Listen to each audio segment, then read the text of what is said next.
Olá, Ribeirão das Neves. Muito boa tarde, bom dia, boa noite. Não sei que hora que você está vendo esse podcast. Prazer. Agora é o segundo podcast, né, da campanha de combate à desinformação do site ribeirãodasneves.net, em parceria com o Instituto Cultural Semifusa, né? E ao meu lado está aqui Anne Cristina. Se apresenta, Anne Cristina. Quem é você?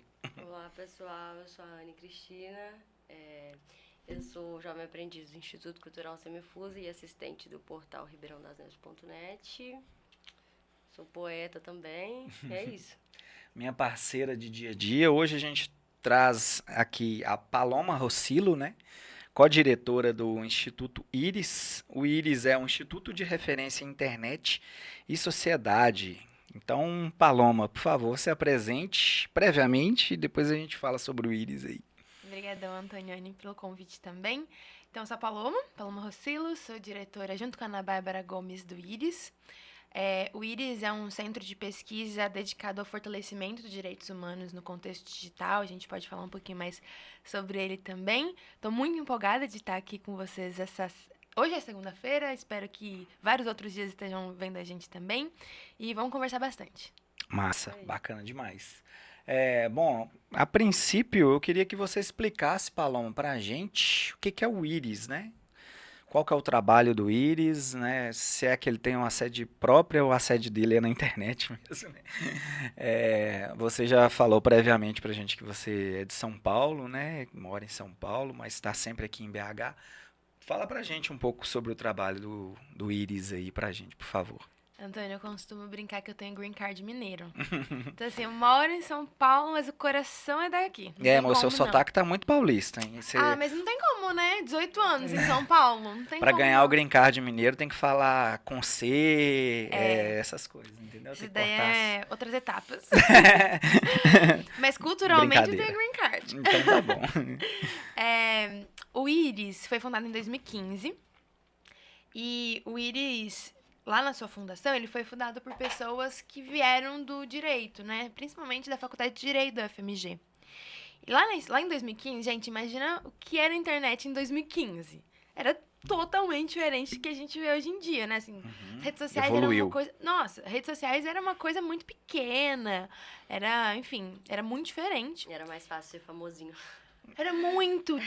Poucas pessoas eram, né? Esses influenciadores, enfim. E lá em 2015 o Instagram já tava começando. começando, Tinha alguma Era mais o coisa. Facebook Era ali. muito. Era total Facebook, eu total. lembro que YouTube. eu lembro que eu trabalhei numa empresa que eu criei o Facebook da empresa, isso Ó. era 2012. Então, ou seja, o Facebook ali estava, né, 2012 a 2015, o Instagram chegou e Exato, engoliu, tempos áureos do Facebook. Isso. Exato. E daí lá em 2015, a gente tava vendo uma ebulição, assim, desses temas de novas tecnologias, pensando qual que era o impacto em direitos humanos, né? E daí o IRIS foi criado para tentar trazer alguns caminhos, algumas respostas sobre as coisas que estavam acontecendo, que ninguém tava entendendo muito para onde a gente ia. Só que sempre muito por uma abordagem jurídica, sabe? Qual que é o impacto no direito e como a regulação precisa responder esse novo ecossistema. Daí lá em 2015, então, as nossas publicações, vocês vão ver no nosso site, elas são bastante jurídicas. E de lá pra cá, conforme a gente foi entendendo um pouco mais, às vezes entendendo cada vez menos, mas entendendo um pouco mais do ecossistema, a gente passou a ter um diagnóstico de que e eu acho que Antônio vai lembrar mais do que nós duas disso. Eu sou o mais velho aqui, né? Um pouquinho.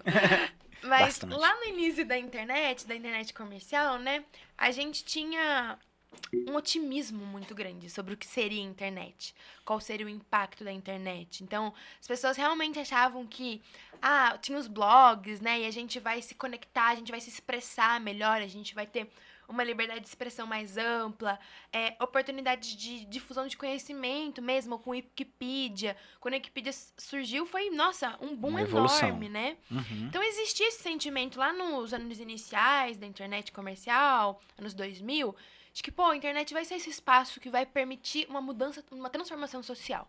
Uhum. Corta para 2025, e a gente vê onde que a gente tá, né? Assim, uma garota recentemente morreu em relação ao desafio do desodorante, um tanto de discurso de ódio, atentados contra o Estado Democrático de Direito, enfim, tanta coisa acontecendo. Daí, qual que é o diagnóstico que a gente tem feito no Íris depois dessas nossas várias pesquisas? Esse processo de evolução da internet, ele não foi acompanhado de uma participação ativa das pessoas no desenvolvimento tecnológico e no desenvolvimento da internet. A Uhum. gente avalia que as grandes transformações, os grandes players, os grandes atores da internet, eles mobilizaram, eles monopolizaram quase a produção de tecnologia. E quando você detém a produção da tecnologia, você detém também para onde ela vai. Uhum. Então, as nossas demandas, demandas por educação, demandas por direitos sociais mesmo, elas não são necessariamente as demandas que guiam o desenvolvimento tecnológico. Então, um dos nossos diagnósticos é esse, né? Então, parece que o que a gente queria lá no início com a internet não foi o que pautou e o que priorizou o desenvolvimento tecnológico. Então, hoje em dia, a gente fala muito que o Iris tem essa grande missão de apoiar a recentralização. Então, as pessoas, as comunidades vulnerabilizadas estarem no centro, no protagonismo do desenvolvimento tecnológico, para que daqui 20 anos a gente olhe um pouco mais para trás e fale, pô, agora tá fazendo mais sentido pra gente, a gente tá no caminho que é melhor para nós. Então, acho que é um pouco do trabalho do Iris. Mas é um trabalho muito difícil, né? Muito. Porque vocês vão competir com os big techs, né? Querendo ou não. É, com- você acha que, não sei, assim, talvez seja uma areia no oceano, né? Como a gente fala. Você acha que precisa ter mais iniciativas nesse porte, assim, de vocês, para que a internet se torne um lugar melhor? Com certeza, no Iris a gente fala que a gente não quer fazer trabalho que tem outra organização fazendo e às vezes muito melhor que a gente. A gente quer atuar nas lacunas e complementando o trabalho. Então tem o trabalho incrível do coletivo Semifuse, é muito na perspectiva cultural. Então por que que a gente vai se debruçar, fazer a mesma coisa, sendo que, por exemplo, vocês já estão fazendo isso muito bem, sabe? Uhum. Então, acho que a gente trabalha sempre muito em parceria e dentro de um ecossistema, e como você falou, Antônio, acho que o desafio é gigante, o poder econômico de alguns atores é gigante, e a gente também é. A gente não é poliana, assim, a gente não vai conseguir acabar com o capitalismo. Sim. Esse não é nosso papel aqui. Nosso papel é pensar como que o nosso grãozinho de areia vai contribuir para essa praia ficar mais do jeito que a gente quer que ela Minimizar fique. os impactos. Exatamente. Minimizar. E é por isso também que a gente conversa muito com as empresas, sabe? A gente, inclusive, tem alguns projetos financiados por Big Techs, porque a gente acha que elas vão continuar aí. E a gente tem que incidir de alguma forma para que o trabalho das empresas seja mais alinhado a direitos humanos, né? Uhum. Uhum. Você pode contar como é que foi a sua trajetória profissional até você chegar no Íris? Tipo assim, a sua formação e tal? Super, super. Geralmente as pessoas dos direitos humanos que são formadas em direitos, ela fala, então, eu sou formada em direito, mas. E daí vem um tanto justificativo porque eu escolhi esse Sim. caminho. Mas eu sou formada em direito pela UFMG, eu me formei em 2021, no meio da pandemia. E desde o início da minha graduação, na verdade, desde antes, né? Eu sou, felizmente, muito beneficiária de políticas públicas. Então, a minha vida inteira eu fiz esporte, eu fiz oficina cultural, eu estudei em escola pública. Então, eu fui muito beneficiária de política pública. Eu acho que eu sou muito marcada por isso, sabe? Eu tenho muito uma vontade de contribuir para a gente ter políticas públicas mais eficientes, que atinjam quem precisa atingir. Então, desde o início, e sem esse vocabulário, né? Sem saber o que era política pública, essa palavra, mas principalmente projetos sociais. Quando eu entrei na faculdade, eu queria um pouco isso. Eu queria trabalhar de alguma forma para contribuir para que o Estado e a sociedade oferecesse direitos para as pessoas. Uhum. E daí eu conheci o trabalho do Genete, que é um grupo de estudos da Faculdade de Direito sobre novas tecnologias, enfim. Eu virei monitora do Genete e eu também comecei a trabalhar no Íris como estagiária. E daí lá no Íris, como estagiária, eu passei cada vez mais a me enfiar nas tarefas meio de direção, assim, sabe? Uhum. E daí eu cheguei ao cargo de diretora, faz 3 anos que eu tô na direção do Íris. E eu brinco que o trabalho de direção é desde carregar caixa Sim. até fazer representação em Brasília, super chique, cheio de pompa, sabe? Eu sou diretor de comunicação do Coletivo Semifuso, sei bem o que é. É de tudo um pouco, né? É de tudo um pouco. Mas é legal, porque cada dia é uma Sim. coisa, né? Sim, sim. É bem diverso, né? É. Tem dia que tem que limpar, É. né? Lavar a casa. E tem dia que tem que estar lá em São Paulo curtindo o show da Maria Gadu, exclusivo, né? Nossa, esses dias são melhores, hein? Esses dias são bons. Infelizmente eu não fui, mas enfim. Ai, meu Recalque. Mas enfim, você falando assim das redes sociais, o desafio, como que a gente torna a rede social um lugar melhor? Você falou, né, de problemas de incitação de ódio, né, de violência, de grupos muito extremistas, né, de atacarem a democracia, enfim. Os problemas são inúmeros que eles se mobilizam ali nas redes sociais, né? As big techs, querendo ou não, elas já definiram um lado político, né? Assim, querendo ou não. Como que a gente torna a rede social um lugar melhor, assim? E outra coisa, como que a gente luta contra os algoritmos, né? Porque é muito complexo você lutar contra os algoritmos e manter isso, assim, igual você fala muito da questão dos direitos humanos, né? Como lutar com tudo isso, assim? É, difícil. Mas no Iris a gente sempre defende muito uma abordagem multissetorial. O que significa isso? Quando a internet chegou no Brasil, ela veio, uns anos depois, foi criado o Comitê Gestor da Internet, que basicamente era o órgão responsável por fazer a administração do ponto .br. Toda vez, por exemplo, o Coletivo Semifusa tem um site. Se o site for .br, é um site brasileiro. Sim. E esse site, ele é administrado, a sua gestão técnica, mas a sua gestão também administrativa, vamos dizer assim, por uma organização chamada CGIBR. Na verdade, é o NICBR, e daí o CGIBR é o órgão mais político, assim, vamos dizer assim. E daí, esse CGIBR, quando a internet chegou no Brasil e passou a administrar todos os domínios .br, ele estabeleceu o que é chamado do decálogo de governança da internet no Brasil. E muito relacionado ao que estava acontecendo em outros países, em outras referências internacionais. Esse decálogo, o que é um decálogo? Decálogo é uma lista de 10 princípios. Decálogo 10. E daí, esse decálogo, ele estabelece os 10 princípios que vão guiar a governança da internet no Brasil. Então, as decisões sobre a internet no Brasil, elas precisam ser orientadas por esses 10 princípios. E um desses, e na verdade, nem só um, né, mas está em todo o decálogo, é o princípio do multissetorialismo. É a ideia de que a internet é um bem público tão complexo e tão valioso que ele precisa ser governado por todos os setores da sociedade. E é por isso que no CGIBR existem representantes do governo, do setor privado, da sociedade civil e da comunidade científica e tecnológica, incluindo a academia. Então, no Iris, a gente sempre defende que todas as soluções para a gente pensar um caminho melhor para a internet precisam passar por todos os setores.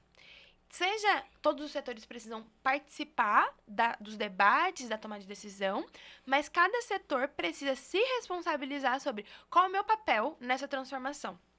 Acho que a gente tem falado muito sobre regulamentação de redes sociais hoje em dia, de regulação plataforma. das mídias. Exatamente. E daí, pensando um pouco no setor privado, acho que tem um grande debate sobre em que medida... Daí eu vou focar mais em rede social, né? Porque acho que é o grande mote agora. O grande comunicador do Brasil hoje talvez seja a rede social. Né? Total. Pensando em redes sociais, a gente tem pensado qual que é o nível de exigência que a gente deveria fazer para que essas redes sociais interfiram na moderação de conteúdo, né, no fluxo das postagens, dos conteúdos, para que essas postagens não contribuam com o ambiente odioso, com o ambiente que literalmente viola direitos humanos. Viola direitos humanos e viola o Código Penal brasileiro, muitas Sim. vezes, né? Então, a gente tem esse debate sobre responsabilização.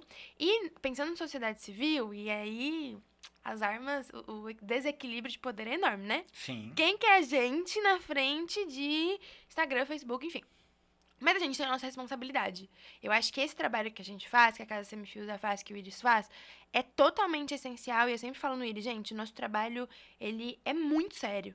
Porque é o que a gente consegue contribuir, é o que a gente precisa contribuir pra gente ter um ecossistema mais saudável, mais democrático, enfim. Então, acho que é um pouco isso. Acho que tem mais vários detalhes, mas, enfim, também passar um pouco a bola pra vocês.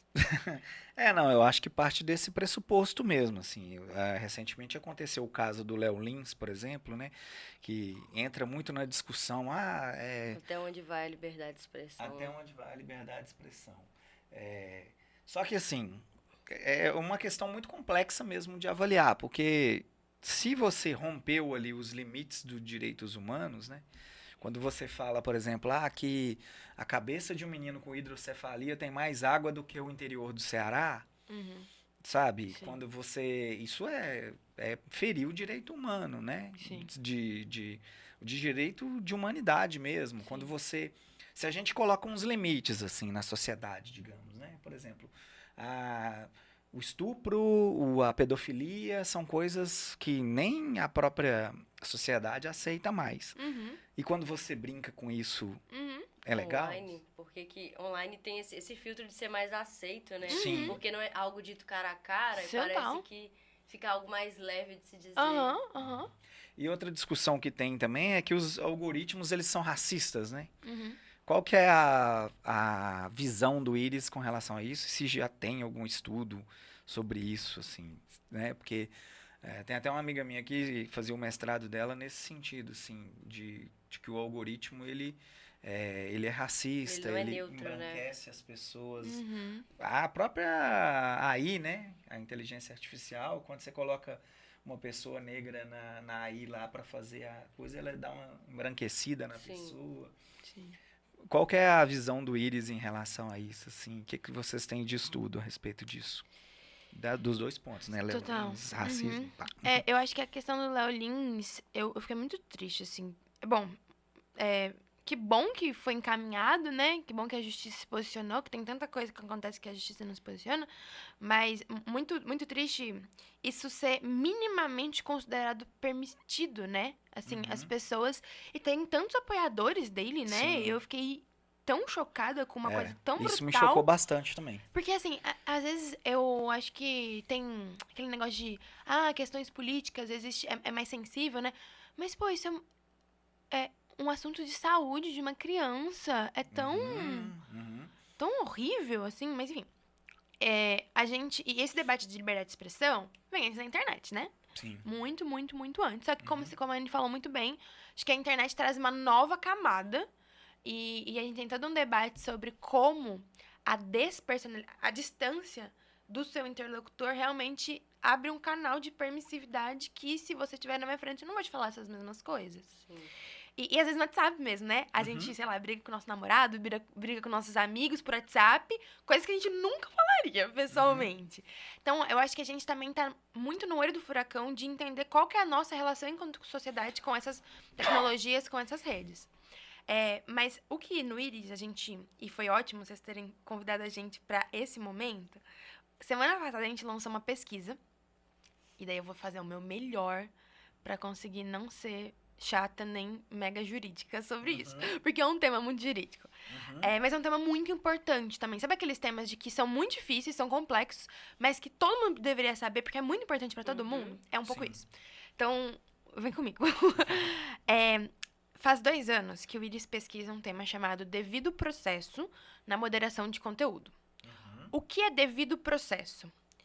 Sabe quando alguém é preso? A pessoa, sei lá, cometeu um furto, ela é presa, e o Estado brasileiro, vou falar do Brasil, mas o Estado brasileiro precisa garantir o devido processo do julgamento daquela pessoa. O que significa? Precisa existir uma publicização dos atos para que o advogado daquela pessoa que foi presa saiba o que está acontecendo. Precisa ter um contraditório, então a pessoa que está sendo julgada, ela precisa ter um direito a se defender. Enfim, tem essas várias etapas para garantir que o procedimento foi legítimo. Uhum. E que houve uma participação e direitos daquela pessoa que está no meio do processo foi garantido. Uhum. Daí, nos últimos 10 anos, a gente tem falado-se muito na literatura, enfim, nos círculos acadêmicos, sobre como que esse direito ao devido processo deve ser aplicado nas relações digitais. Porque nesse caso de uma pessoa foi presa porque cometeu um furto, é muito fácil, a gente tem proximidade com esse tema. Mas qual que é o dever de garantir um devido processo quando eu posto um conteúdo? Qual que é o processo que esse conteúdo deveria... qual que deveria existir, qual que deveria ser o processo para que uma empresa remova esse conteúdo do ar? Existe um processo necessário? E daí, no Iris, há 2 anos, a gente começou a investigar muito qual que é o procedimento que as empresas... E daí, eu tô falando empresas porque as que são mais lucradoras nesse momento são empresas, né? Mas, enfim, qualquer ator que tenha uma interferência no conteúdo deveria observar para garantir os direitos das pessoas online. Daí, a gente fez essas pesquisas nos 2 últimos anos. E quais são alguns elementos que a gente identificou? Então, vamos supor, eu fiz uma postagem. Eu não vou nem entrar no conteúdo, no mérito dessa postagem, mas eu fiz uma postagem. Daí, o Instagram derrubou a minha postagem. Alguns elementos que deveriam ser observados relacionados a esse direito ao devido processo. Eu preciso, saber por que a minha postagem foi removida. Tipo, eu violei alguma norma da empresa? Por que aquilo foi removido? Segunda coisa que eu preciso saber, como que eu peço de volta? Qual que é o canal, com quem que eu falo para aquilo voltar? Sim. Terceiro, qual que é o procedimento que a plataforma vai observar para julgar se aquilo vai voltar ou não vai voltar? Eu preciso entender quais são os critérios. Para, quando eu for pedir de volta, eu fazer o meu pedido considerando aqueles critérios. Exatamente, para conseguir ganhar. Esses dias, o meu WhatsApp foi banido.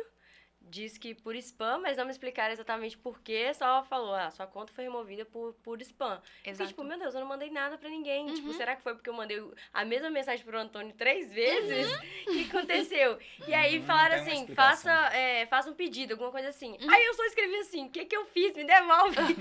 Aí depois que eu fui pesquisar, que eu vi gente explicando que você tinha que mandar uma mensagem bem formal, pedindo pra eles te devolverem sua conta. Mas aí me devolveram e falaram que foi um engano. E eu fiquei tipo, meu Deus, eu não fiz nada de errado, não me explicaram, simplesmente me devolveram falando que foi engano deles e fica assim mesmo, e se acontecer de novo? E aí eu vi gente falando assim que nos próximos dias que sua conta voltasse, você não poderia mandar muitas mensagens, senão ela poderia ser banida de novo, e nenhuma explicação tipo, meu Deus, o que eu do faço WhatsApp agora? mesmo, sabe? Só pessoas que passaram pelo mesmo explicando da maneira que elas enxergaram. Caramba, exato. Eu acho muito muito difícil de conseguir contato com essas empresas. Muito. O suporte é horrível. O suporte é horrível. Eu também trabalho com redes sociais, né? E vez ou outra eu tenho que patrocinar algumas campanhas e tal. E é assim, você teve problema com monetização de campanhas, eles só falam assim, sua campanha foi rejeitada. Simples assim. E aí, né? o pagamento que você fez, não há um estorno, nada? Não, porque geralmente eu faço isso antes, né? Eu adiciono fundo, né, na conta e aí depois eu patrocino. Então, é como se não tivesse usado, né? Fica o crédito, né? Tipo crédito mesmo. Aí, simplesmente, o último podcast com a doutora Lorena mesmo, eu fui patrocinar uma campanha dela e ele simplesmente rejeitou. Exato, e não tem explicação nenhuma. Agora, 1 milhão de E a gente pubs falando que a de gente fake vê news. diariamente é Liberado. monetizado facilmente, né? Sim, Exato. E o assunto falava de fake news. Eu prevejo que seja isso, entendeu? Tá vendo? Que é Exato. totalmente- E daí o usuário fica sem saber o que eu posso fazer, o que eu não posso fazer. E além disso, além de ser uma ferramenta super importante pra gente garantir a liberdade de expressão online, é uma ferramenta importante de educação. Por quê? Existem os conteúdos que são removidos, enfim, e que eles são legítimos. Daí, beleza, por exemplo, de vocês. Eles tiveram alguma moderação, mas era um conteúdo legítimo, vocês só querem reaver. Mas existem os conteúdos que realmente deviam ter sido removidos. Sim. Mas existir a justificativa, existir a transparência sobre isso, é importante para que o usuário, aquele usuário que às vezes. E assim, gente, a gente, obviamente, tem as fábricas de desinformação, as fábricas de conteúdo de ódio, mas também tem a tia do Zap que fica publicando coisa assim, do senso dela, né? Uhum. E não tô falando que também acho que as empresas têm suas limitações, né? Não dá pra responsabilizá-las por tudo. Sim. Acho que as empresas, elas não têm um papel de trazer uma consciência política para essas pessoas. Sim. Aí não, tem gente que é bem perdida mesmo. Mas elas têm a responsabilidade de explicar pra pessoa o que ela não pode fazer. Uhum. E isso é um instrumento de educação muito forte. Porque senão a tia do Zap vai ficar continuando postando coisa e dela, a rede dela foi bloqueada, ela nem sabe por que a rede dela foi bloqueada. Ela já tá falando, olha só, a empresa tá me censurando, porque ela nem sabe o que aconteceu. Sim. Então, esses elementos do devido processo são muito para isso. Para as pessoas terem mais poder dos seus próprios conteúdos e também para quando existirem as situações de ser necessário algum conteúdo sair mesmo, porque era conteúdo ilegal, porque era conteúdo violador de direito, as pessoas se educarem e existir algum controle social daquilo, né? Para não virar uma coisa que as empresas que já têm muito poder, para não virar uma coisa que só elas detêm o poder sobre o que circula e o que não circula online. Então, a gente fez uma super pesquisa sobre esses elementos. Primeiro, a gente fez uma pesquisa teórica para entender o que são esses elementos, que são esses meio que eu trouxe aqui para vocês. Depois a gente fez uma pesquisa que foi muito legal. Sabe aquela plataforma Reclame Aqui? Uhum. Todo mundo usa? Todo mundo alguma vez já usou Já Reclame Aqui? reclamou. Já. Como a gente não tem acesso a quantas reclamações as plataformas recebem, porque esse dado não é público, Uhum. não é transparente, a gente falou, bom, vamos tentar entender quais são as principais reivindicações das pessoas. Onde que a gente vai fazer isso? Não é nas plataformas. É no Reclame Aqui. Daí a gente analisou mais de 1000 reclamações no Reclame Aqui sobre o que as pessoas estavam reclamando sobre moderação de conteúdo delas, conteúdo de terceiros, enfim. E justamente isso que vocês falaram apareceu. A maior parte das reclamações é de conteúdos que foram removidos sem a pessoa saber ou sem a pessoa entender o porquê. Uhum. Então, isso mostra um problema muito grande de devido processo. E essa semana mais específica, a gente publicou uma pesquisa sobre decisões judiciais. Como o judiciário está decidindo esse grande tema de devido processo. Então, acho que nessa parte mais do tema do conteúdo que foi removido do Léo Lins e como a gente equilibra um pouco isso, acho que o devido processo é um caminho que a gente precisa fortalecer mais, sabe? E semana passada, não sei se vocês viram que está sendo julgado o artigo 19 no STF? Não. Isso é um babado bom de contar também. Por favor. Porque na nossa legislação, existe uma regra que está escrita na lei do Marco Civil da Internet, que estabelece que as empresas, elas só podem ser responsabilizadas, ou seja, elas só podem ser multadas, enfim, por uma postagem. Por exemplo, a Anne postou alguma coisa no Facebook. Uhum. O Facebook só pode ser multado pela postagem da Anne se ele descumprir uma decisão judicial. Então, por exemplo, a Anne fez uma postagem misógina. Uhum. O Facebook, ele pode moderar, pode remover ou pode não remover. Isso é uma decisão do Facebook. Uhum. Daí, a pessoa que a Anne atacou foi na justiça e falou, pô, essa pessoa tá me difamando. Isso não pode acontecer. Facebook, remova a postagem. O Facebook, e daí o juiz fala, realmente, Anne está errada, a postagem precisa ser removida. Ordem judicial, Facebook, remova a postagem. O Facebook, ele só vai ser responsabilizado se ele descumprir a decisão do juiz. Ou da juíza. Então, essa é a nossa legislação. Uhum. Por que é importante isso?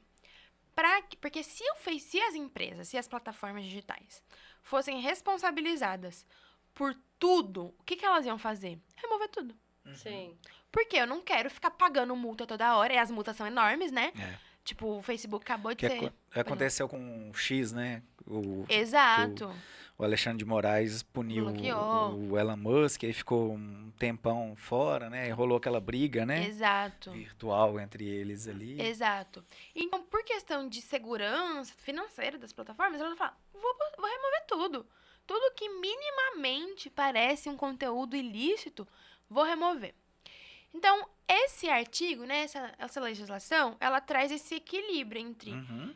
a liberdade de expressão e outros direitos. Só que esse artigo, ele está sendo debatido no Supremo Tribunal Federal, STF, desde o ano passado, porque esse artigo, ele é de 2014. Uhum. Nesse contexto em que a internet era outra coisa, as Sim. plataformas não tinham esse poder, a gente não tinha discursos tão De ilícitos ódio também. Uhum. online, não tinha esse ecossistema. Então agora a gente está tentando refletir, e no judiciário, né, qual que é o novo modelo, diante dessa nova reconfiguração da sociedade, como que a legislação precisa ser interpretada. É suficiente, será? Essa quase que completa desresponsabilidade das empresas, considerando que elas lucram com esses conteúdos? E daí tem muitas pesquisas que mostram que, infelizmente, conteúdos odiosos são muitas vezes propagados pelos algoritmos das empresas porque é um conteúdo que engaja. Uhum. E quando o modelo de negócio das empresas é pautado no engajamento, é pautado em prender o usuário naquela rede, então as plataformas vão fazer o que for preciso para manter o usuário naquela rede. Sim. E o que a gente precisa é estabelecer um limite de isso você não pode fazer para manter o seu usuário engajado. Quando a gente clica numa publicação que tem algum discurso de ódio, o ilícito, e a gente clica em denunciar, esse clique, ele tá contribuindo para que aquele conteúdo seja denunciado? Porque eu sempre tive essa dúvida, será que isso aqui tá realmente fazendo algo? Super. E aí, quanto mais pessoas fizerem, melhor, né? É uma ótima pergunta, porque a resposta de verdade é não sei. Com base no que eu... Por quê? Porque eu não sei. Porque a gente não sabe como funciona lá dentro a moderação. O que a gente já conversou com algumas empresas, enfim, é que existem caminhos diferentes para moderação de conteúdo. Existe o caminho do algoritmo. Então, o algoritmo vai decidir qual conteúdo fica, qual conteúdo sai. Existem 1 milhão de críticas a isso. A gente pode entrar nesse tema. Mas o algoritmo é necessário por causa do volume dos conteúdos. É, impossível. Você Todos vê. os seres humanos da face da Terra precisariam trabalhar nas empresas pra gente conseguir manejar o conteúdo. Então, o algoritmo é importante por causa do volume. Existe também os moderadores, as pessoas que trabalham ou que são terceirizadas nas empresas moderando os conteúdos. Geralmente, conteúdo que o algoritmo tem alguma dúvida e daí vai pra pessoa humana. É possível. E o outro caminho é as próprias pessoas, eles chamam de flaguear, fazer um flag, fazer uma sinalização, basicamente, né? Quando as pessoas sinalizam e denunciam aquele conteúdo, isso vai para um outro caminho mais rápido de decisão.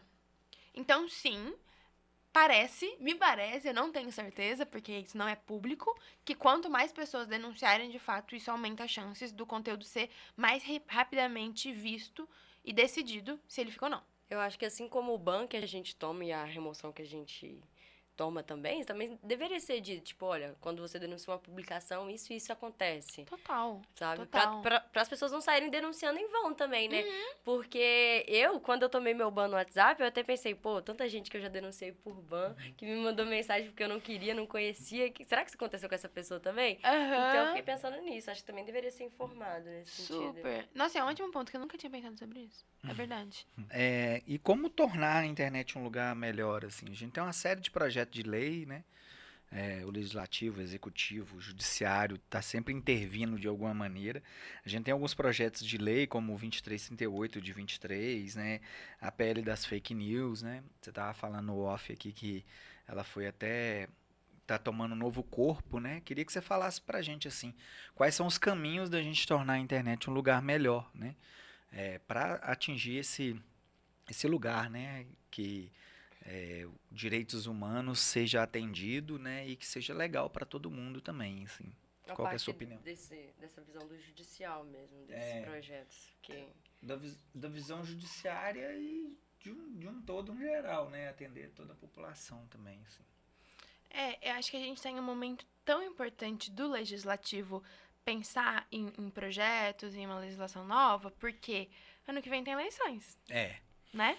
Então, assim, esse ano é muito central pra gente aprovar qualquer coisa pra implementar no que vem. Porque todas as eleições que passam, a gente tá vendo as E coisas... eles são as principais vítimas da inteligência Exato, artificial, das exato. fake news, né? Exato. E assim, nas eleições desse ano, a gente já existia, né? E a generativa, inteligência artificial generativa, e a comercialização e tudo mais. Mas agora, eu não sei se vocês viram que a Google lançou um novo serviço, produto, enfim. Sim. Uma nova IA? O Eu não ver, sei. né? O Véu 3, né? Isso. Véu 3. Isso. E assim, é tão realista, é hiperrealista. É bizarro. É surreal o tanto que é hiperrealista e facilitado de construir, né, aquele conteúdo. Então, assim, o que a gente precisa nesse momento é o que eu mencionei no outro bloco, é estabelecer os limites e para onde a gente quer ir. Isso é uma decisão política. Não é uma decisão, assim, obviamente é uma decisão que precisa de ter um pé no chão técnico, porque tem coisas que a tecnologia ela não consegue oferecer ainda. Mas é uma decisão política. Dentro dessa decisão política, que está sendo debatida no Legislativo e no 2338 principalmente, é construção de um regime de responsabilidades e de transparência para a gente entender, para empoderar principalmente o usuário a entender o que é uma inteligência artificial, entender o que é um conteúdo produzido por inteligência artificial, e daí principalmente nas eleições, isso é totalmente central, porque nas eleições a gente fala que um pleito com uma qualidade democrática elevada é um pleito, é uma eleição em que o cidadão, ele decide o seu voto com base nas suas próprias convicções. Quando eu vejo um conteúdo, que é um conteúdo de inteligência artificial, e é tão realista que eu penso que é um conteúdo de um candidato, ou que é um conteúdo real, eu não tô mais e aquilo influencia a minha decisão política, a minha decisão de voto, eu não tô mais decidindo meu voto com base só na minha consciência. Eu tô decidindo meu voto com base naquele conteúdo que é um conteúdo de inteligência artificial. Então, é muito importante, e nas eleições do ano passado, o Tribunal Superior Eleitoral, o TSE, já deu um avanço muito importante nisso, que na resolução de propaganda, existia lá o dispositivo de que qualquer propaganda eleitoral que foi utilizado inteligência artificial precisa ter uma sinalização Selo, né? que foi usado IA, para o cidadão saber se foi ou não foi usado IA. Só que dentro desse debate, a gente também tem um super debate sobre educação midiática, né? Porque também, às vezes, não adianta ter lá só o selinho e a pessoa não saber o que é IA. Não saber qual que é o impacto daquilo naquele conteúdo ou na vida dela. Pode falar. Tem pessoas que nem sabem ler, né? São analfabetas e usam as redes sociais mesmo assim, e votam, e aí ela nem vai conseguir ler que aquilo ali é feito por IA ou coisa do tipo. Mas Exato. essa nova ferramenta, quem tem acesso a ela? Porque eu não cheguei a me aprofundar, mas eu vi que não é qualquer pessoa, né? São só o pessoal do Google mesmo e tal. Então, nas últimas eleições, e também continuou depois, a própria pessoa que publica aquele conteúdo, ela tem uma ferramenta de sinalizar que foi usado IA para criar. Tanto que não é nem só político, assim, tem criadores de conteúdo que usam IA para produzir esses conteúdos. E vocês podem notar que às vezes tem no Instagram, eu usava, mas no Instagram, e daí eu sempre vi, assim, às vezes criador de conteúdo colocando conteúdo criado por IA. É a própria pessoa que sinaliza que aquele conteúdo foi criado por IA. E daí lá no Legislativo, no Congresso Nacional, a gente está debatendo esse projeto de lei 2338, e pensando principalmente como que a gente... Porque a inteligência artificial, ela é baseada em modelos de linguagem. O que são esses modelos de linguagem? A gente tem a nossa linguagem aqui, o português, a nossa gramática, e a gente se comunica entre nós três com base nessa gramática, nessa linguagem. Os modelos de linguagem de inteligência artificial é a estrutura que possibilita que os algoritmos avancem e ofereçam conteúdo e se comuniquem com o usuário. E esse modelo de linguagem, cada vez que ele é mais aperfeiçoado, mais os conteúdos que são gerados por ele se aproximam ao que o usuário quer. E por isso que a gente tem vários modelos de linguagem, né? Tem os modelos de linguagem da Google, os modelos de linguagem da Meta, enfim, tem outras empresas também, NVIDIA, enfim, tem outras empresas de modelo de linguagem. E o que a gente precisa, e o 2338, o projeto de lei, ele discute muito isso, é entender como esses modelos são construídos. Porque é isso que você falou lá no início, de que existem algoritmos racistas, eles são baseados em uma linguagem. E a gente precisa entender o que está dentro dessa caixa opaca, né? Que está mobilizando esses algoritmos a terem esses outputs, a terem esses resultados que são racistas, que são misóginos, que são violadores de direitos humanos de forma Porque geral. ao mesmo tempo que o algoritmo tá moldando a gente tá moldando ele. Exato, exato. O termo correto nem é inteligência artificial, né? É consciência artificial, se eu não me engano, assim, porque é você que vai moldando aquilo ali, né?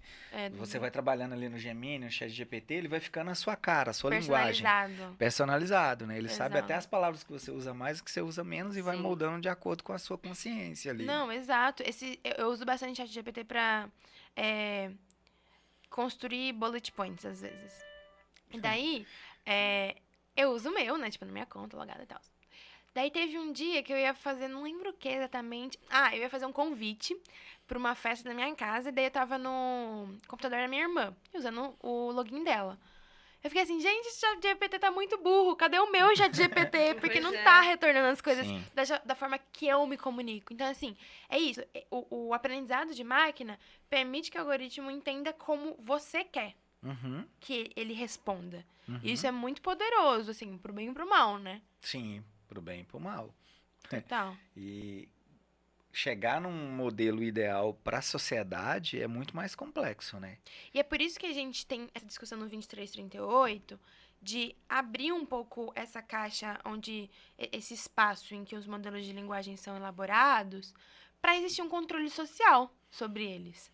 Para que seja mais compartilhado a percepção e as decisões sobre se o caminho daquele modelo de linguagem, o caminho daquele algoritmo, realmente está sendo o caminho adequado à legislação brasileira e a direitos humanos. Porque o que a gente tem hoje em dia?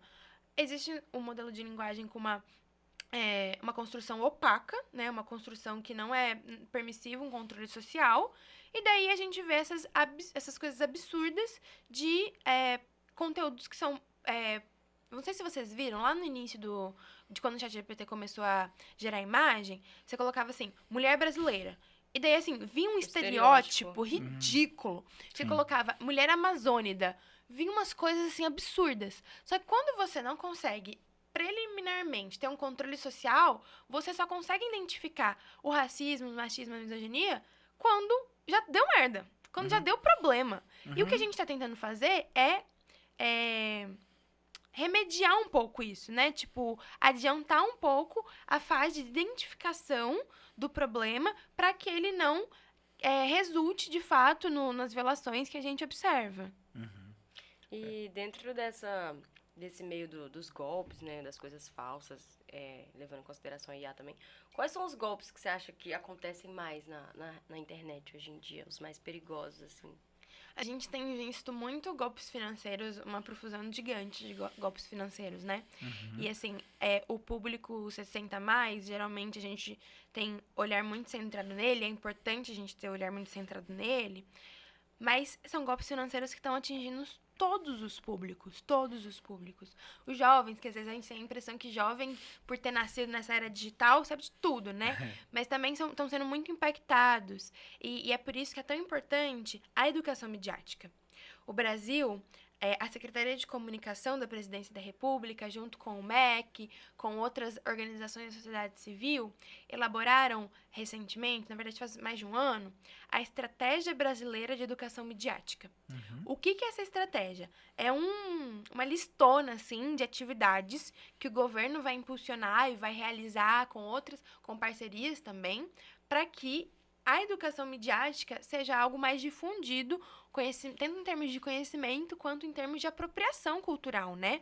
Então, essa estratégia, ela tem um foco muito grande em formação de professores. A gente sabe que a escola é esse berço de construção de educação, de cultura, de conhecimento. Isso que eu ia perguntar. Eu acho que a educação aliada às iniciativas dos outros órgãos que conseguem minimizar isso, né? Os danos. Exato. Porque, assim, é super importante e necessário a gente ter leis que estabeleçam maiores responsabilidades para as empresas, mas que tenham a sua limitação. E a gente precisa complementar isso com um empoderamento do usuário, em termos de conhecimento, em termos de formas de atuação mesmo, de reivindicação de direitos. O Íris, eu estava falando com vocês um pouquinho antes da gente começar o papo, o Íris tem um projeto que é o Conecta Aí, que é justamente um projeto de fortalecer iniciativas de educação entre pares. Então, aluno ensinando aluno, aluno aprendendo com aluno, sobre educação midiática, sobre saúde mental na rede social, sobre segurança online, sobre desinformação. E a gente realmente precisa ter uma... Eu acho que a gente está, assim, passos de bebês, passos muito pequenos Passos de ainda. formiga e sem vontade, como diria Lulu Santos. Exato, exato. Considerando desafio, sim, Uhum. de formiga, mas a gente tá caminhando para identificar o tanto que isso é um problema. E assim, obviamente, a gente poderia. Aquele negócio de aprende pelo amor, aprende pela dor, né? Uhum. Estamos aprendendo pela dor. A gente poderia ter aprendido pelo amor, a partir de uma consciência coletiva, né? De responsabilidade social, enfim. Mas essa questão dos golpes financeiros, acho que não tem ideologia que se imponha sobre isso, sabe? Sim. E é um debate, a mesma questão em relação à proteção de crianças online. Cara, não tem ideologia que se põe em relação a isso. As próprias fake news, elas deveriam passar desse ponto Deveriam. da ideologia, né, cara? Porque todos, tanto de direita, de esquerda, de centro, de qualquer ideologia que seja a sua, você sofre fake news, né, cara? Então, Exato. deveriam, em algum momento da vida, os nobres deputados, senadores, vereadores, prefeitos, governadores se juntarem e criar, né, um som uníssono que lutasse por acabar com as fake news mesmo, né? Porque todo mundo fica prejudicado nisso, né? Não tem partido, né? Deveria ser sem ideologia mesmo isso. Hoje em dia você fica até com medo, né, de ajudar alguém online, porque você não sabe se Sim. aquilo ali que a pessoa tá pedindo ajuda é real, né? Alguém que pede uma ajuda financeira, um Pix, aí você vai lá, passa seus dados. Minha avó mesmo, direto, ela me manda alguma coisa, falando assim, olha, a pessoa tá precisando de ajuda.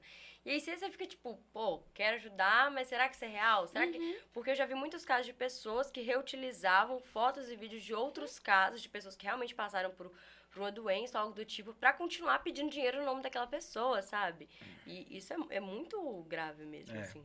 E eu acho que um dos grandes problemas disso é minar a nossa confiança nas pessoas, né? Sim. E isso reconfigura a forma como é que a nossa sociedade funciona. Porque a gente não levanta da cama se a gente não confiar nas pessoas. Isso é muito básico, assim, não dá pra desconfiar de tudo. Sei que mineiro é muito desconfiado, mas assim, não dá pra desconfiar de tudo. E eu acho que a gente tá se aproximando um pouco desse cenário em que a gente precisa... Até o vídeo agora, né? A gente não tem nem mais a imagem como um atestado de não, isso é fidedigno. E é por isso que é tão complexo e também tão necessário essas ferramentas de educação midiática e também de devido processo para a gente ter mais transparência sobre as coisas, sobre os fluxos de informação. Certo. Eu acho assim, igual a gente já falou anteriormente, eu acho que a educação, ela passa por esse ponto importantíssimo, né? Tudo é educação.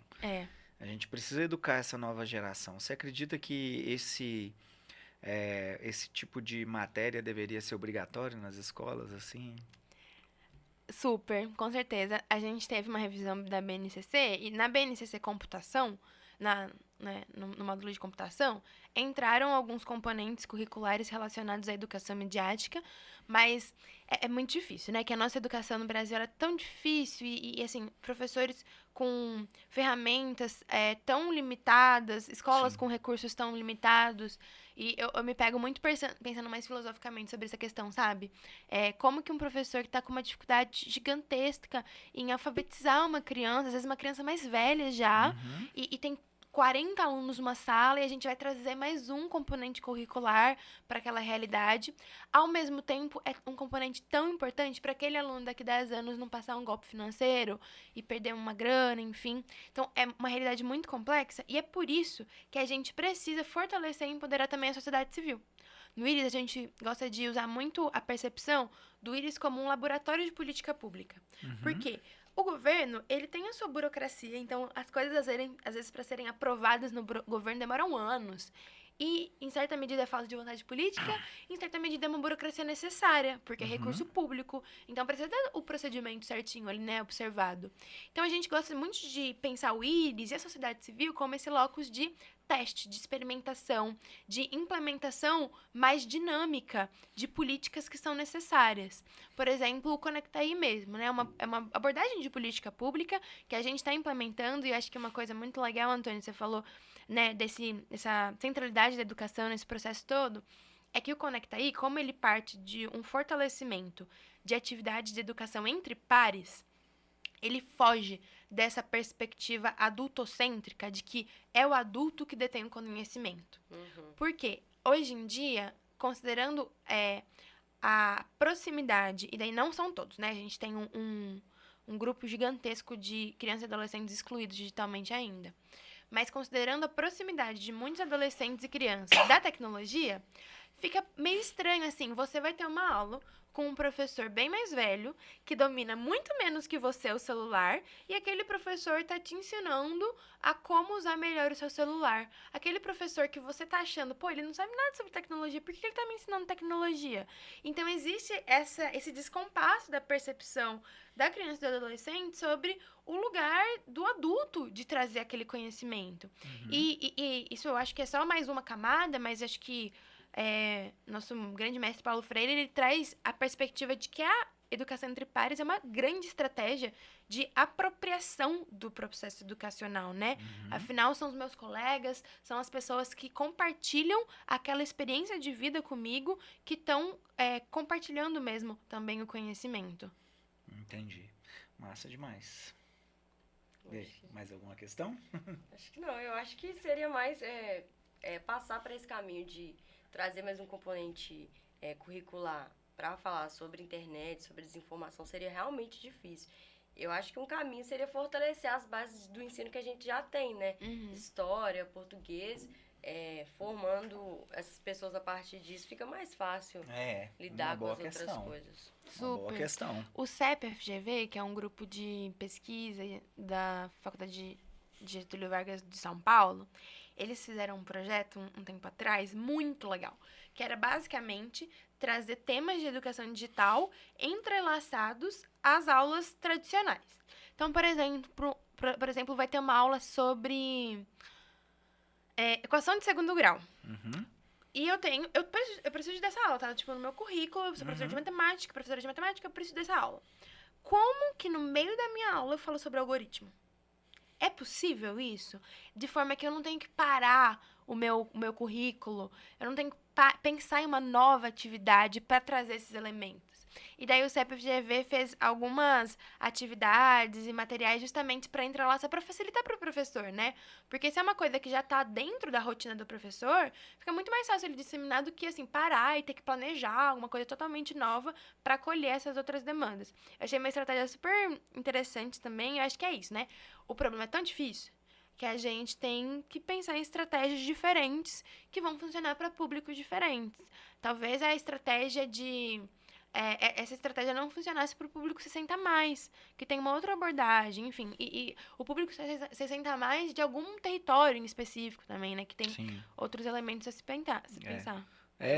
Cada território é um território, não tem jeito. Você ia falar? Essa abordagem tem que ser muito bem pensada mesmo, porque dependendo da forma que você abordar esse assunto, a pessoa nem vai se interessar, porque adolescentes e idosos mesmo já estão tão acostumados a encarar o celular como forma de lazer, entretenimento, né? Chegar em casa e rolar o feed e achar que isso é relaxar. Que você parar ali para ouvir um conteúdo que fala que seu celular pode te prejudicar, que as informações que tem nele são isso, tananã, pode gerar mais um desinteresse do que um interesse, sabe? Porque a gente já tá acostumado a ter ele ali, tipo, igual a doutora falou no podcast que a gente fez, aqueles sinais que você aperta que tá de acordo ali, você aperta porque você quer usar o telefone mesmo, você não quer a parte burocrática da coisa, você só quer usar o telefone porque já é algo que faz meio que parte de você, então fica muito difícil saber como abordar de um jeito que interessa as pessoas e não causa esse afastamento, né? Super. E também como abordar de forma não ser hipócrita, né? Sim. Ontem eu fiquei chocada comigo mesma.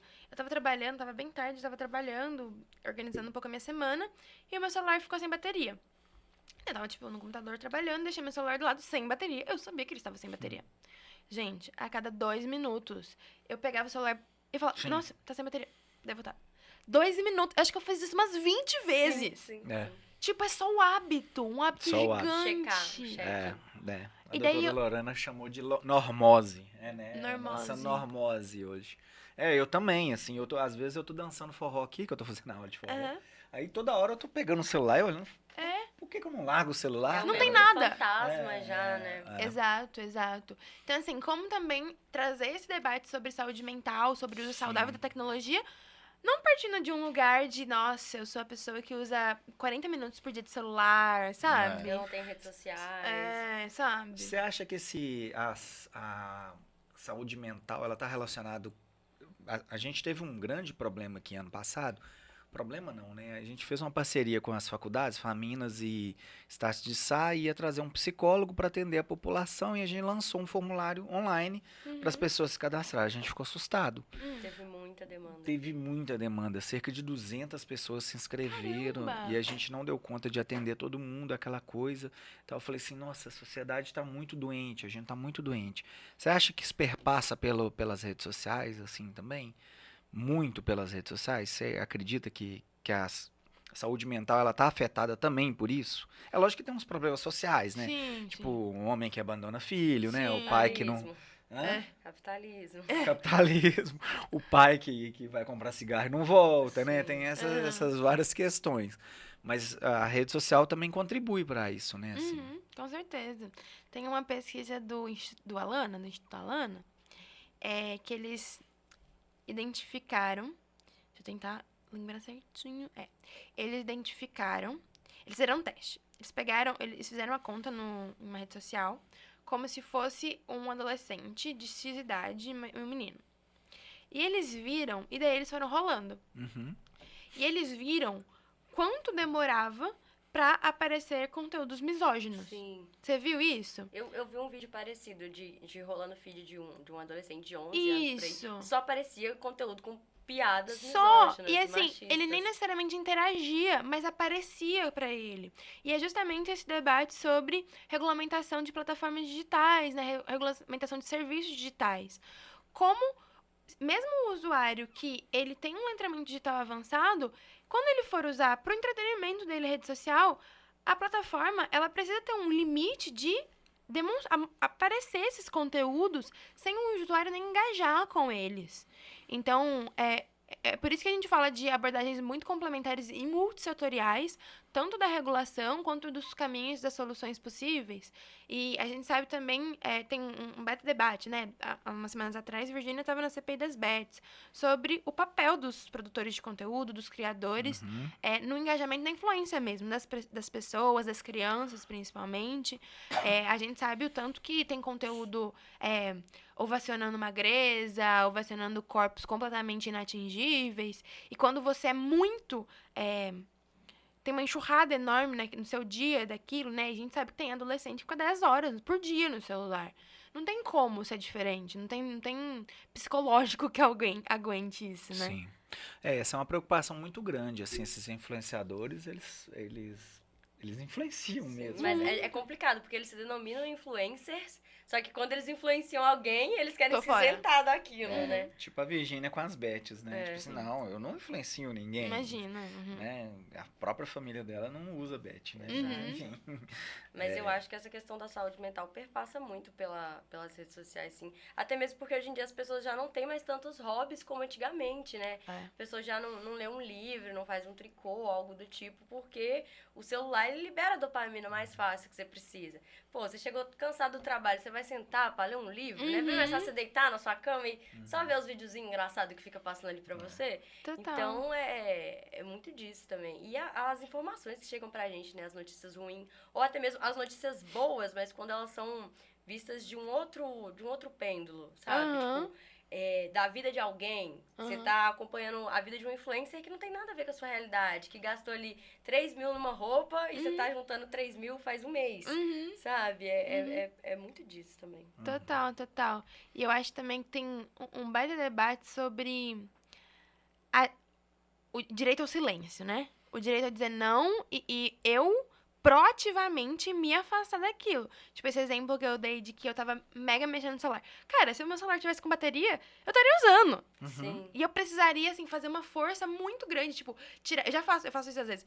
Tira o meu celular do cômodo Sim. pra eu não ficar mexendo e pra não atrapalhar meu trabalho, sabe? Eu acho que a gente tá desenvolvendo, novamente, a passos de formiga, essas estratégias de como que a gente quer interagir com as redes sociais.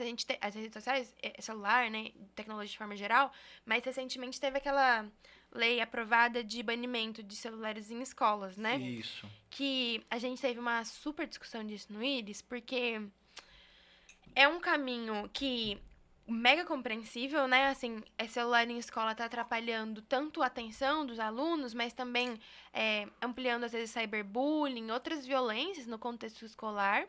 Mas também essa legislação vem muito de um cenário de falta de instrumentos e recursos para usar o celular como uma ferramenta pedagógica.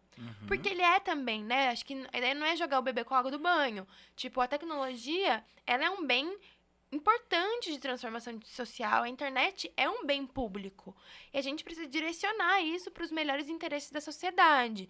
Então, acho que qual é o caminho que a gente precisa percorrer para, ao invés de banir um celular que de fato está prejudicando o processo pedagógico, construir um caminho para que esse celular seja uma ferramenta que potencialize o percurso pedagógico. Porque nas escolas particulares, a tecnologia está sendo usada muito bem, obrigada, para ensinar os alunos a desenvolverem capacidades e habilidades que no mercado de trabalho vão ser super importantes.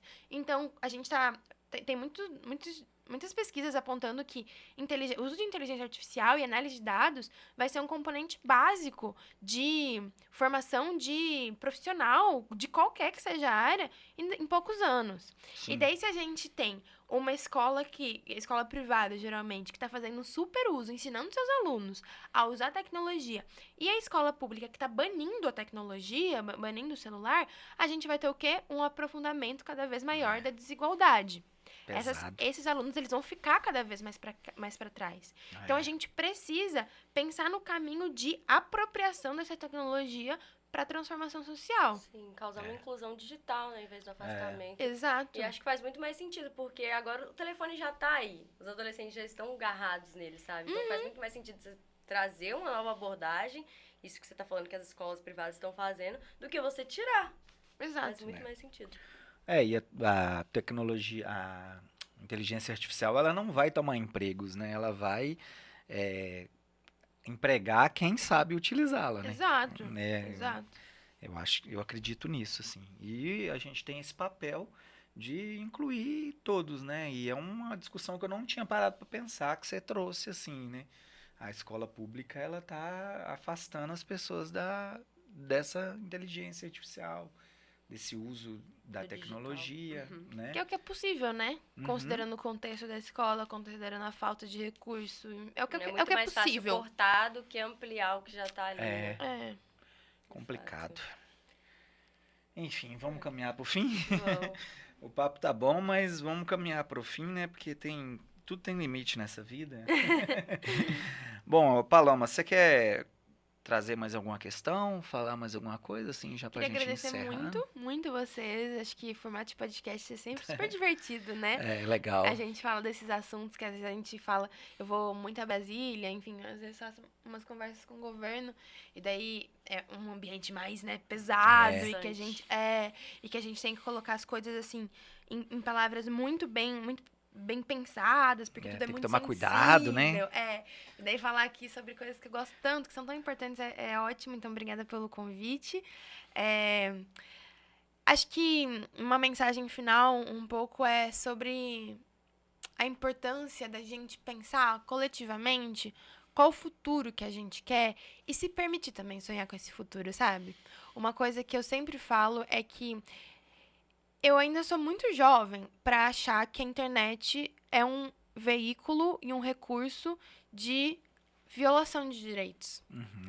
eu não posso acreditar nisso agora, porque senão, pô, qual que é a vontade que eu vou ter daqui 40 anos de estar aqui, sabe? Sim. Então, eu acho que é muito importante, é aquele negócio do Eduardo Galeano, né? A utopia serve pra gente continuar sonhando, continuar andando. Você é Então, otimista, né, pelo visto. eu acho que eu preciso ser otimista. A gente precisa, senão Não a gente nem levanta da cama também. Exato, porque assim, eu acho que pessoas que já trilharam, que já viveram experiências super bacanas de vida, elas podem estar num lugar de, cara, eu acho que o que vem por aí já é pior, porque eu já vivi uma coisa tão bacana. Só que o que vem por aí pra mim precisa de ser melhor. Porque eu já vivi coisas muito bacanas, mas eu quero viver outras coisas muito bacanas. Então, eu sempre acredito, eu sempre convido todas as pessoas a pensarem coletivamente quais vão ser os caminhos que a gente vai tomar para a internet ser essa potência de transformação social e alinhada e relacionada, totalmente vinculada com os nossos interesses políticos e interesses de fortalecimento de direitos. Eu realmente acredito que a gente tem esse caminho. Existe o capitalismo no meio desse caminho, mas eu também acho que a força coletiva ela é muito, muito potente. Então, acho que é isso. Agradecer novamente vocês, desejar também os melhores sucessos para o coletivo. Valeu demais. Eu queria só falar, assim, desse processo, porque eu e o Rafa, né, nosso filmmaker ali, somos da geração que viveu antes da internet, né? Nós estamos numa geração que viveu antes da internet, aí agora a gente vive a internet, e a geração que vai ficar é a geração de vocês, que é o pós-internet ali, que é muito viagem pensar sobre isso, assim, que a gente viveu um tempo sem internet mesmo e a gente nem sabe como é que era isso, assim, Não né? lembro como era viver sem Não lembra internet. como é viver sem internet, né? Embora parece que o tempo era outro, né? Eu acho que eu fui a última geração que nasceu e não ganhou um telefone com 3 anos de idade. Meu primeiro telefone eu acho que foi com 8 ou 9, por aí. Já é cedo, mas não foi tão cedo quanto hoje em dia é. E eu acho que a gente tem que pensar num futuro mesmo melhor. Acho que a internet ela pode ser aliada, né? O próprio capitalismo mesmo, se as pessoas pararem de receber, ganhar grana, o capitalismo ele vai ruir também, né?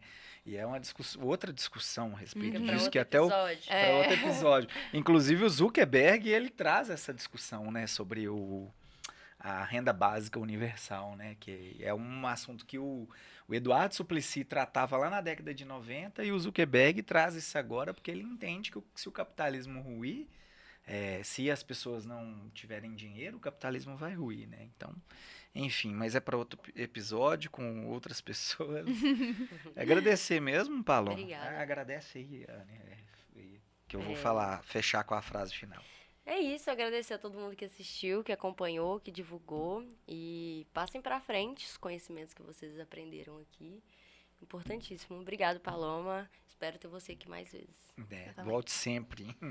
Essa ação, só para lembrar, ela é realizada com recursos do edital Periferia Sem Fake, realizado pelo Observatório Participativo da Desinformação da AIC, né, a Agência de Iniciativas Cidadãs.